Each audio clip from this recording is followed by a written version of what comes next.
Hi, Dr. Selby here.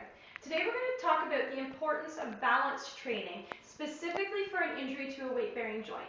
Anybody who saw my video on isometric knee contractions knows that I've had some issues with my knees, so these are balance exercises that I do frequently for myself. Now you can see on the ground here that we have an asterisk put down just with regular sports tape. This is a very cost-effective way in which you could start training for balance.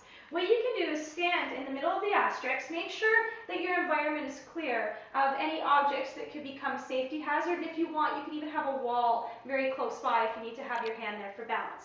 What I'm going to do is keep my shoulders over my hips so I have a nice upright body posture. I'm going to keep my core muscles engaged. My support knee is going to be bent a bit. Make sure that you're not standing on a straight locked out joint. Now what I can do is fix my gaze on one spot so I'm not changing where I'm looking at. That can also help with balancing.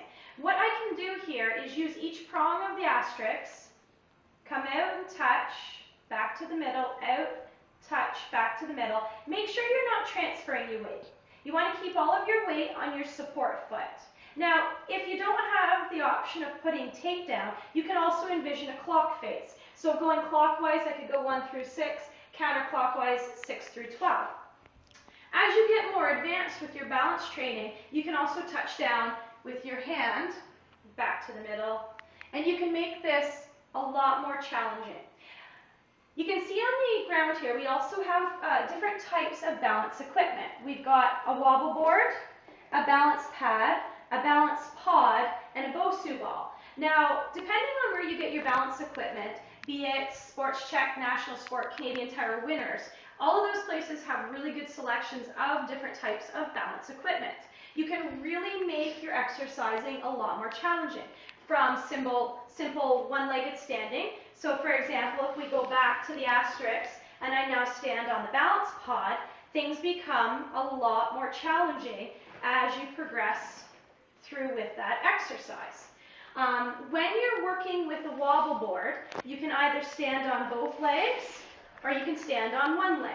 Safely getting onto the wobble board with both legs, stand on one side and make sure your feet are about the same distance apart. Now wobble boards are great when you're standing on them with both feet because again you can envision that clock face and I can shift my weight. I could go over to 9, back to the middle, up to 1, back to the middle, and so on and so forth.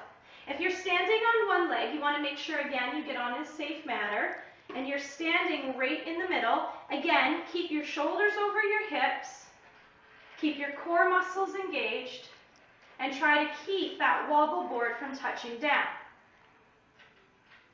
The balance pads are great because these can often prevent slipping by having a surface that's nubbly. So it can dig into your carpet and prevent any slippage.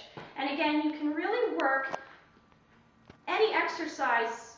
For example, I could do an upper body exercise like bicep curls while I'm standing doing my balance training.